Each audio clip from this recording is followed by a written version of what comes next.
Good morning students. Today we are going to start next topic of chapter 4 that is formal charge. कोई भी polyatomic ion जो होता है उसके अंदर जो चार्ज प्रेजेंट होता है वो एक एटम पर प्रेजेंट ना होकर कंप्लीट आयन के ऊपर प्रेजेंट होता है। लेकिन जो पॉलीएटॉमिक आयन्स होते हैं उनके अंदर हम जो चार्ज कैलकुलेट करते हैं वो सिंगल एटम के ऊपर कैलकुलेट करते हैं, जिसे ही हम फॉर्मल चार्ज बोल रहे हैं कि एक एटम जो है उसके ऊपर कैसा चार्ज प्रेजेंट होगा पॉलीएटॉमिक आयन्स में, उसका कैलकुलेशन हमें करना है। फॉर्मल चार्ज जो है उसको हम कैसे कैलकुलेट कर सकते हैं, उसके लिए हमारे पास फॉर्मूला है कि कोई भी एटम जो है उसके फ्री स्टेट में या आइसोलेटेड स्टेट में जितने वैलेंस शेल इलेक्ट्रॉन प्रेजेंट हैं उनमें से लेविस स्ट्रक्चर द्वारा दिए गए जो इलेक्ट्रॉन्स हैं उनको अगर हम माइनस कर दें तो हमारे पास फॉर्मल चार्ज आ जाता है। लेविस स्ट्रक्चर के थ्रू, अकेली लेविस स्ट्रक्चर के थ्रू हम किसी भी एटम पे फॉर्मल चार्ज को कैलकुलेट नहीं कर सकते हैं। लेकिन हमारे पास जो फॉर्मल चार्ज कैलकुलेट करने का जो फॉर्मूला है वो क्या है, फ्री स्टेट में या आइसोलेटेड स्टेट में एटम के वैलेंस शेल में जो इलेक्ट्रॉन प्रेजेंट है उसमें से हम माइनस कर दें लोन पेयर या नॉन बॉन्डिंग के इलेक्ट्रॉन्स और उसमें से हम माइनस कर दें बॉन्डिंग या शेयर्ड पेयर के इलेक्ट्रॉन्स इनटू हाफ। एक एग्जाम्पल देखना हम कैसे कैलकुलेट कर सकते हैं। जैसे ये हमारे पास ओजोन है O3, तो इसकी स्ट्रक्चर हमने ड्रॉ करी। ये ओजोन, ये ऑक्सीजन डबल बॉन्डेड, ये ऑक्सीजन, ये सिंगल बॉन्डेड ऑक्सीजन एटम। हर ऑक्सीजन एटम के पास देखना यहाँ पे जो 2 इलेक्ट्रॉन है, यहाँ पे 2 इलेक्ट्रॉन है और यहाँ पे हर ऑक्सीजन के पास 6 इलेक्ट्रॉन होते हैं वैलेंस शेल में, ठीक है। लेकिन यहाँ देखो 2 electrons 2 electrons, 4 electron 1 electron 5 electron. हमने क्या किया, यहाँ से 1 इलेक्ट्रॉन को कम किया है तो इधर 1 इलेक्ट्रॉन को इंक्रीज किया है। ये कितने हो गए, 6 इलेक्ट्रॉन और एक 7 इलेक्ट्रॉन। मीन्स यहाँ पे क्या हो रहा है, 2 तो अनपेयर्ड इलेक्ट्रॉन है, बाकी 3 जो इलेक्ट्रॉन है वो बॉन्डिंग में पार्टिसिपेट कर रहे हैं। सेम ऐसे ही यहाँ पे, क्योंकि एक ऑक्सीजन एटम जो है अगर हम टेक्निकली इसकी स्ट्रक्चर देखें कि एक्चुअल में होना क्या चाहिए था, तो एक ऑक्सीजन एटम 2 ही बॉन्ड बना सकता है, ये हमें पता है। लेकिन हमने यहाँ 3 बॉन्ड बनाए हैं, इसका मतलब इस ऑक्सीजन ने 3 बॉन्ड बना रखे हैं, यानी यहाँ पॉजिटिव चार्ज आएगा। इस ऑक्सीजन ने जो है एक ही बॉन्ड बना रखा है, मीन्स यहाँ पे नेगेटिव चार्ज आएगा। और नेगेटिव चार्ज आ रहा है तो हमने इसका 1 इलेक्ट्रॉन बढ़ा दिया है और यहाँ पॉजिटिव चार्ज आ रहा है तो 1 इलेक्ट्रॉन कम कर दिया है। तो 1 इलेक्ट्रॉन कम करने से यहाँ 5 इलेक्ट्रॉन हो गए और यहाँ पे 1 इलेक्ट्रॉन बढ़ाने से 7 इलेक्ट्रॉन हो गए और यहाँ पे डबल बॉन्ड बना रहा है तो 6 इलेक्ट्रॉन्स ही रहेंगे, ठीक है। अब हमें क्या करना है, इस फर्स्ट ऑक्सीजन एटम के ऊपर फॉर्मल चार्ज कैलकुलेट करना है। तो कैसे होगा, क्या है formula, number of valence shell electrons in free state और आइसोलेटेड स्टेट ऑफ एटम। तो फर्स्ट हमारा ऑक्सीजन एटम है, इसके ऊपर हम निकाले तो हमारे पास वैलेंस शेल में ऑक्सीजन के पास 6 इलेक्ट्रॉन होते हैं minus number of lone pair electrons. इस ऑक्सीजन के पास लोन पेयर में 2 इलेक्ट्रॉन है तो -2, ठीक है। फिर माइनस वो रहा formula, half into number of bonding electrons. Bonding में कितने इलेक्ट्रॉन्स है देखना, 1 2 3 4 5 6 इलेक्ट्रॉन है ना बॉन्डिंग में, तो 6। अब हम इसको जब सॉल्व करते हैं तो हमारे पास कितना आएगा, ये 6 - 2 - 3 मीन्स 6 - 5 तो कितना आ जाएगा, +1। तो इसका मतलब इस ऑक्सीजन पे कितना चार्ज प्रेजेंट है, +1 चार्ज प्रेजेंट है।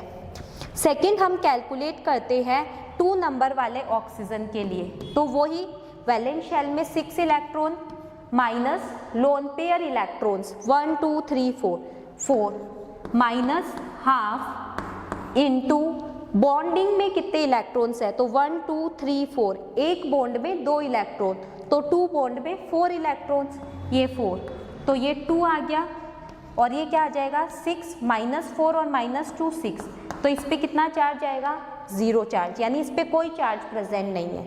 फिर हम बात करते हैं थर्ड की, तो थर्ड के अंदर हमारे पास क्या होगा, वही ऑक्सीजन के वैलेंस शेल में electron 6 minus number of lone pair electron 1 2 3 4 5 6 minus half into bonding के इलेक्ट्रॉन्स, एक बॉन्ड है मीन्स 2 इलेक्ट्रॉन, तो ये 2, इसको कट करेंगे, ठीक है, तो ये कितना आ जाएगा 6 और -6 और -1 7, तो यहाँ पे कितना चार्ज आएगा -1, इसका मतलब इस ऑक्सीजन पे कितना चार्ज प्रेजेंट है, -1 चार्ज प्रेजेंट है, इस ऑक्सीजन पे कितना चार्ज प्रेजेंट है, +1 चार्ज प्रेजेंट है, तो क्या हो गया ओवरऑल अगर हम चार्ज की बात करें तो ये +1 और -1 कैंसिल हो गया, तो O3 क्या हो जाता है, न्यूट्रल रहता है, और अलग अलग एटम पे हम कैलकुलेट कर रहे हैं फॉर्मल चार्ज, तो इस पे +1 और इस पे -1, तो इस तरीके से हम क्या कर सकते हैं, किसी भी एटम के ऊपर फॉर्मल चार्ज को कैलकुलेट कर सकते हैं, कोई भी पॉली एटॉमिक आयन पे हर एक एटम पे कितना चार्ज प्रेजेंट है इसको हम बता सकते हैं, ठीक है। इसके बाद नेक्स्ट जो है वो हम स्टडी करेंगे ऑक्टेट रूल की जो लिमिटेशंस है या ऑक्टेट रूल के एक्सेप्शंस को। ऑक्टेट रूल जो है, जो कंपाउंड्स, जो मॉलिक्यूल्स ऑक्टेट रूल को फॉलो नहीं कर पा रहे हैं, मींस जिनके आउटर मोस्ट शेल में 8 इलेक्ट्रॉन्स नहीं हैं, हम ऐसे मॉलिक्यूल्स को स्टडी करेंगे। तो हमारे पास 3 टाइप के मॉलिक्यूल्स हो सकते हैं, एक तो वो जिनके पास ऑक्टेट के अंदर 8 से कम इलेक्ट्रॉन है, सेकंड वो जिनके पास ऑक्टेट के अंदर 8 से ज़्यादा इलेक्ट्रॉन है, और थर्ड वो जिनके पास ओड नंबर में इलेक्ट्रॉन है, मींस एक तो इनकम्प्लीट ऑक्टेट वाले, second odd electron containing molecules, और थर्ड एक्सपेंडेड ओड ऑक्टेट वाले मॉलिक्यूल्स। तो हम एग्जाम्पल्स देखते हैं क्या क्या हो सकते हैं। तो सबसे फर्स्ट जो हमारा एग्जाम्पल आता है वो आता है इनकम्प्लीट ऑक्टेट। देखना, इनकम्प्लीट ऑक्टेट में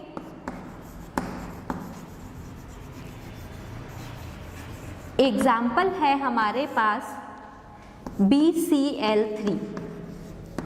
अब बोरोन जो है उसके पास कितने इलेक्ट्रॉन होते हैं आउटर मोस्ट शेल में, 3 इलेक्ट्रॉन्स।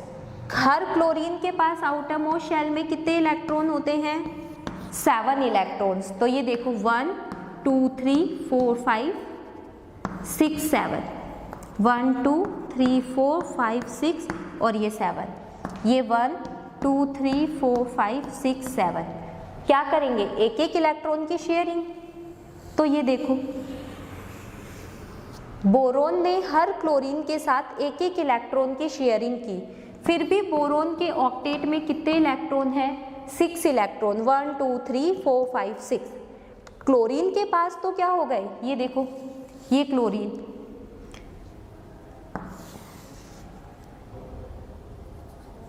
यहाँ पे ये क्लोरीन और यहाँ पे ये क्लोरीन। तो हर क्लोरीन के पास तो 8 इलेक्ट्रॉन है, लेकिन ये जो सेंट्रल एटम है इसके पास कितने इलेक्ट्रॉन्स है, 6 इलेक्ट्रॉन्स है, मींस इसका ऑक्टेट कंप्लीट नहीं है, ठीक है। ऐसे ही दूसरा एग्जाम्पल लेते हैं ओड इलेक्ट्रॉन वाले का, जिनके पास ओड नंबर में इलेक्ट्रॉन्स प्रेजेंट है। जैसे हम बात करें NO की, तो ये N और ये O, कितने इलेक्ट्रॉन होते हैं नाइट्रोजन के पास, 5 इलेक्ट्रॉन, और ऑक्सीजन के पास कितने इलेक्ट्रॉन्स होते हैं, 6 इलेक्ट्रॉन्स। तो ये देखो ये नाइट्रोजन ने तो 1 2 3 4 5 6 7 ये इस तरीके से शेयरिंग कर ली, तो भी नाइट्रोजन के पास कितने इलेक्ट्रॉन है, 7 इलेक्ट्रॉन है। ऑक्सीजन के पास तो 8 इलेक्ट्रॉन्स हो गए, लेकिन नाइट्रोजन के पास कितने इलेक्ट्रॉन है, 7 इलेक्ट्रॉन है। तो ये ऐसा एटम है, ऐसा मॉलिक्यूल है जिसके आउटर मोस्ट शेल के अंदर कितने इलेक्ट्रॉन्स प्रेजेंट है, ओड नंबर में इलेक्ट्रॉन्स प्रेजेंट है। इसके अंदर जो इलेक्ट्रॉन्स है वो क्या है, इनकम्प्लीट ऑक्टेट वाले हैं। 8 इलेक्ट्रॉन नहीं है बल्कि 8 से कम है, यहाँ पे 7 है। थर्ड हम एग्जाम्पल लेते हैं जिनके पास ऑक्टेट जो है वो एक्सपेंडेड होता है, मींस जहाँ पे जो इलेक्ट्रॉन होते हैं उनका नंबर 8 से ज़्यादा होता है, तो एक्सपेंडेड इलेक्ट्रॉन वाले, जैसे हम पढ़ते हैं H2SO4, PF5, SF6, ये सारे के सारे कैसे हैं, जिनके ऑक्टेट जो है वो एक्सपेंडेड है। हम जैसे कर लेते हैं सल्फर के SF6 को देख लेते हैं, तो ये SF6, ये फ्लोरीन और ये फ्लोरीन। हमें पता है हर सल्फर के पास आउटरमोस्ट शेल में 6 इलेक्ट्रॉन है, तो 1 2 3 4 5 और ये 6, और हर फ्लोरीन के पास 7 इलेक्ट्रॉन है, 1 2 3 4 5 6 7, 1 2 3 4 5 6 और ये 7, ये 1 2 3 4 5 6 7, ये 1 2 3 4 5 6 7, ये 1 2 3 4 5 6 7, ये 1 2 3 4 5 6 7। तो सबके पास 7 इलेक्ट्रॉन्स है और एक एक इलेक्ट्रॉन की शेयरिंग कर ली, तो सब फ्लोरीन को तो 8 इलेक्ट्रॉन्स मिल गए, बट सल्फर के पास कितने इलेक्ट्रॉन हैं, 6 इलेक्ट्रॉन तो पहले से है, और उन्होंने क्या किया, एक एक फ्लोरीन के साथ इलेक्ट्रॉन की शेयरिंग कर ली, मींस 6 + 6 12 इलेक्ट्रॉन्स हो गए। तो ये ऑक्टेट जो है वो कैसा हो गया, एक्सपेंडेड ऑक्टेट हो गया। यहाँ पे सल्फर जो है इसके पास क्या है, ज़रूरत से ज़्यादा इलेक्ट्रॉन है, रिक्वायरमेंट से ज़्यादा इलेक्ट्रॉन है, यानी 8 से ज़्यादा इलेक्ट्रॉन है, तो इसका ऑक्टेट कैसा हो गया, एक्सपेंडेड ऑक्टेट हो गया। ठीक है, तो इस तरीके से हम एग्जाम्पल देख सकते हैं कि ऑक्टेट एक्सपेंडेड भी हो सकता है, ऑक्टेट जो है इनकम्प्लीट भी हो सकता है, और ओड नंबर में इलेक्ट्रॉन्स भी प्रेजेंट हो सकते हैं। एक जो इंटरेस्टिंग चीज़ यहाँ से हमें देखने को मिलती है वो ये है कि सल्फर ऐसे कंपाउंड भी बनाता है जहाँ पे ऑक्टेट जो है वो कंप्लीट होता है। जैसे हम बात करें SCl2, ये ऐसा कंपाउंड है जहाँ पे सल्फर का ऑक्टेट कंप्लीट होता है, फुलफिल्ड होता है। जैसे सल्फर के पास कितने इलेक्ट्रॉन होंगे, 1 2 3 4 5 6, और ये क्लोरीन के पास कितने इलेक्ट्रॉन होंगे, 7। ऐसे ही सेम यहाँ पे भी क्लोरीन के पास कितने इलेक्ट्रॉन हैं, 7। तो ये क्लोरीन क्या करेगा, ऑक्टेट को एक्सपेंड कर रहा है, ऑक्टेट को कंप्लीट कर रहा है, एक एक इलेक्ट्रॉन की शेयरिंग कर रहा है सल्फर क्लोरीन के साथ। तो देखो 1 2 3 4 5 6 तो पहले से ही थे, अब क्या किया, इसके एक इलेक्ट्रॉन और इसके एक इलेक्ट्रॉन के साथ शेयरिंग कर ली, और टोटल कितने इलेक्ट्रॉन्स हो गए, 8 इलेक्ट्रॉन्स हो गए। तो सल्फर जो है वो कैसे कंपाउंड भी बना सकता है जिनका ऑक्टेट कंप्लीट हो, मतलब सल्फर के पास 8 इलेक्ट्रॉन्स भी हो सकते हैं। इस तरीके से हमने देखा कि ऑक्टेट रूल जो है उसके जो लिमिटेशंस हैं या एक्सेप्शंस है वो क्या क्या हो सकते हैं। अब हम देख लेते हैं पर्टिकुलर लिमिटेशन क्या होगी। ऑक्टेट रूल जो है वो बेस्ड है नोबल गैसेस की लेस रिएक्टिविटी, या ये बोल सकते हो इनर्टनेस के ऊपर, कि नोबल गैसेस जो होती है वो नॉन रिएक्टिव होती है, लेकिन ज़ीनॉन, क्रिप्टॉन ये ऐसी गैसेस है जिनके कंपाउंड भी देखने को मिलते हैं। जैसे ज़ीनॉन का HCF2, HCOF2 ये ज़ीनॉन के कंपाउंड है, ऐसे ही क्रिप्टॉन का KrF2। तो ये वाली क्या हो गई, लिमिटेशन हो गई कि इनर्ट गैसेस जो होती है, नोबल गैसेस जो होती है वो इनर्ट ही नहीं होती है, नॉन रिएक्टिव ही नहीं होती है, उनके कुछ कंपाउंड्स भी मिलते हैं। दूसरी लिमिटेशन जो है वो ये है कि ऑक्टेट रूल जो है वो मॉलिक्यूल की शेप को नहीं बता सकता है। थर्ड जो है मॉलिक्यूल की जो एनर्जी है या स्टेबिलिटी है उसके बारे में भी ऑक्टेट रूल कोई एक्सप्लेनेशन नहीं देता है। तो इस तरीके से ये ऑक्टेट रूल की लिमिटेशन है। इसके बाद हम बात करते हैं आयनिक या इलेक्ट्रोवैलेंट बॉन्ड के ऊपर। तो आयनिक या इलेक्ट्रोवैलेंट बॉन्ड जो है उसका फॉर्मेशन कैसे होगा, ये किस चीज़ के ऊपर डिपेंड करेगा। तो हमें सबको पता है कि एक कैटायन होता है और एक एनायन होता है। कैटायन और एनायन मिलकर ही क्या बनाएंगे, आयनिक बॉन्ड बनाएंगे ना। तो होगा क्या, जितना इजीली कैटायन बनेगा और जितना इजीली एनायन बनेगा उतना ही जल्दी आयनिक बॉन्ड का फॉर्मेशन होगा। अब कैटायन और एनायन तो बन गए, लेकिन आयनिक बॉन्ड बनने के लिए क्या जरूरी है कि ये कैटायन और एनायन जो है वो जाकर क्रिस्टल लैटिस के अंदर अरेंज हो जाए, यानी क्रिस्टल लैटिस के अंदर उनका अरेंजमेंट जो है वो भी डिपेंड करता है आयनिक बॉन्ड के फॉर्मेशन के ऊपर। तो दो चीज़ें हो गई, कैटायन एनायन का फॉर्मेशन और सेकंड उनका क्रिस्टल लैटिस में अरेंजमेंट। अब देखो कैटायन का जो फॉर्मेशन होता है उसको हम कैसे बता सकते हैं। हमने पढ़ी है आयोनाइजेशन एंथैल्पी। आयोनाइजेशन एंथैल्पी क्या होती है, किसी भी आइसोलेटेड गैसियस एटम के आउटर मोस्ट शेल से इलेक्ट्रॉन को रिमूव करने के लिए जो रिक्वायर्ड एनर्जी होती है उसे हम आयोनाइजेशन एंथैल्पी बोलते हैं। तो यहाँ से देखो कैसे कैटायन बनेगा और कैसे एनायन बनेगा। जैसे हमारे पास ये कोई M जो है वो एक एटम है और इसके आउटर मोस्ट शेल से हम इलेक्ट्रॉन को रिमूव कर रहे हैं, ठीक है। ये हमने इलेक्ट्रॉन को रिमूव कर लिया, तो इसे हम क्या बोलेंगे, आयोनाइजेशन एनर्जी या एंथैल्पी।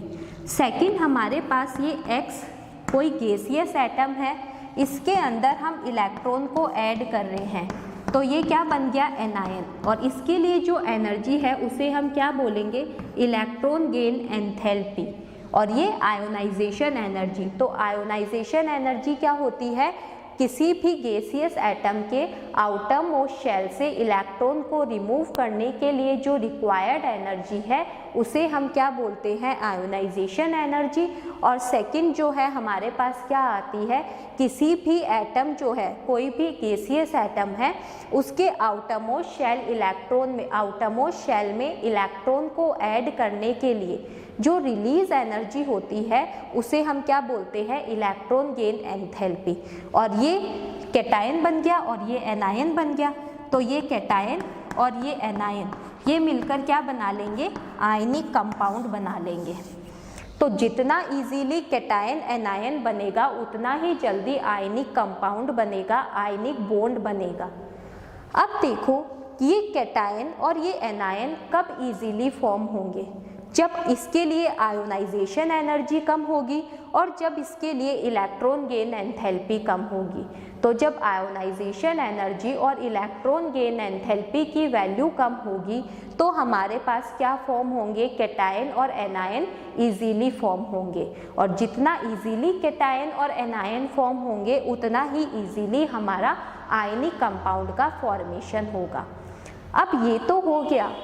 एक चीज़ और आती है कि जो आयनिक कंपाउंड्स होते हैं उनके अंदर जो आयन्स होते हैं वो अलग अलग क्रिस्टल लैटिस स्ट्रक्चर बनाते हैं। मींस उनकी जो शेप सॉलिड के अंदर उनका जो अरेंजमेंट है, लैटिस के अंदर जो कैटायन एनायन का जो अरेंजमेंट है वो अलग अलग तरीके से हो सकता है। और ये जो अरेंजमेंट है इसी के बेसिस पर जो आयनिक कंपाउंड्स होते हैं उनकी स्ट्रक्चर भी क्या होती है, अलग अलग होती है, ठीक है। जैसे NaCl है, NaCl के अंदर जो स्ट्रक्चर हमें देखने को मिलती है वो होती है रॉक सॉल्ट स्ट्रक्चर, ठीक है। तो इस तरीके से अलग जो आयनिक कंपाउंड्स होते हैं अलग अलग तरीके के, वो अलग अलग स्ट्रक्चर फॉर्म करते हैं जो कि बेस्ड हैं उनके अंदर कैटायन और एनायन के अरेंजमेंट के ऊपर। फिर हम बात करते हैं कि कैटायन और एनायन जब मिलकर आयनिक कंपाउंड बना रहे हैं तो कैटायन के लिए जो आयोनाइजेशन एनर्जी है और एनायन के लिए जो इलेक्ट्रॉन गेन एंथैल्पी है इनका सम पॉजिटिव भी हो सकता है।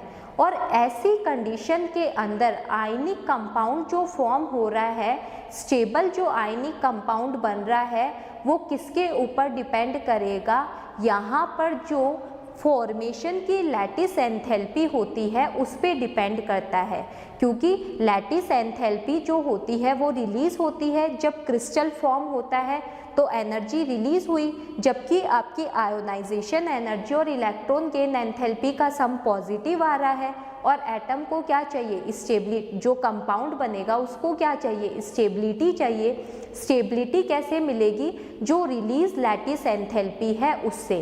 तो ये चीज़ हमें ध्यान रखनी है कि जो एनर्जी रिलीज होती है, लैटिस एनर्जी, फॉर्मेशन की जो लैटिस एनर्जी है उसके ऊपर डिपेंड करता है किसी क्रिस्टल का फॉर्मेशन, आयनिक कंपाउंड का फॉर्मेशन, ना कि यहाँ पर जो आयोनाइजेशन एनर्जी और इलेक्ट्रॉन गेन एंथैल्पी है उसके सम के ऊपर, क्योंकि इनका सम तो पॉजिटिव भी हो सकता है और पॉजिटिव होगा तो स्टेबिलिटी नहीं मिल पाएगी, और स्टेबिलिटी चाहिए तो वो स्टेबिलिटी कहाँ से मिलेगी, फॉर्मेशन की जो लैटिस एंथैल्पी होती है वहाँ से मिलेगी। ठीक है, तो हमें ये चीज़ ध्यान रखनी है कि आयनिक बॉन्ड का जो फॉर्मेशन होता है वो किसी भी कैटायन और एनायन के जो ऑक्टेट कंप्लीट करने की कंडीशन है उस पर डिपेंड नहीं करता है, या फिर ये बोल सकते हो आयोनाइजेशन एनर्जी और इलेक्ट्रॉन गेन एंथैल्पी के सम पर डिपेंड नहीं करता है, बल्कि किसके ऊपर डिपेंड करता है, जो लैटिस एंथैल्पी है उसके ऊपर डिपेंड करता है। अब हम बात कर लेते हैं कि लैटिस एंथैल्पी होती क्या है। तो लैटिस एंथैल्पी जो है वो होती है 1 मोल, एग्जाम्पल के साथ देखना, 1 मोल कोई हमारे पास सॉलिड है, इसको जब हम गैसियस आयंस में कन्वर्ट करते हैं तो जो एंथैल्पी में चेंज आता है उसे हम लैटिस एंथैल्पी बोलते हैं। देखो 1 मोल आयनिक सॉलिड है, इसको जब हम गैसियस आयंस में चेंज कर रहे हैं तो जो एंथैल्पी चेंज है उसे ही हम क्या बोलते हैं, लैटिस एंथैल्पी बोलते हैं। अभी मैंने आपको बताया कि आयनिक सॉलिड का जो फॉर्मेशन है वो डिपेंड करता है कोई भी जो लैटिस है उसके अंदर कैटायन और एनायन के अरेंजमेंट के ऊपर, और इस अरेंजमेंट के बेसिस पर जो क्रिस्टल लैटिस होते हैं, आयनिक कंपाउंड होते हैं, उनकी स्ट्रक्चर अलग अलग होती है। जैसे ये देखो NaCl, ये रॉक सॉल्ट स्ट्रक्चर है।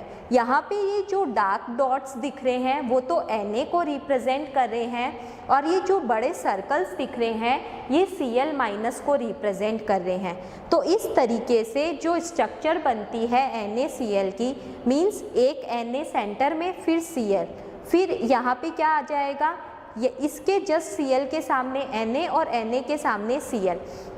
तो इस तरीके से हम क्या देखते हैं कि ये Na जो है, एक सिंगल Na, इसकी बात करूँ तो ये कितने Cl से सराउंड है, 1 2 3 4 5 6। ऐसे ही सेम एक Cl जो है वो 6 Na से सराउंड होता है। तो ये अरेंजमेंट जब चेंज होता है तो क्या होता जाता है, साथ के साथ जो स्ट्रक्चर होती है आयनिक कंपाउंड्स की वो भी चेंज होती जाती है। तो इस तरीके से हमें पता लगता है कि आयनिक कंपाउंड्स का जो फॉर्मेशन है वो डिपेंड करता है लैटिस एंथैल्पी के ऊपर, और दूसरा आयनिक कंपाउंड की जो अलग अलग स्ट्रक्चर होती है वो होती है इन कैटायन और एनायन के लैटिस में डिफरेंट अरेंजमेंट के ऊपर। अब हम इस टॉपिक को यहाँ कंप्लीट करते हैं, फिर नेक्स्ट क्लास जो है उसके अंदर हम बॉन्ड लेंथ, बॉन्ड एंगल, इन सब को स्टडी करेंगे। Thank you.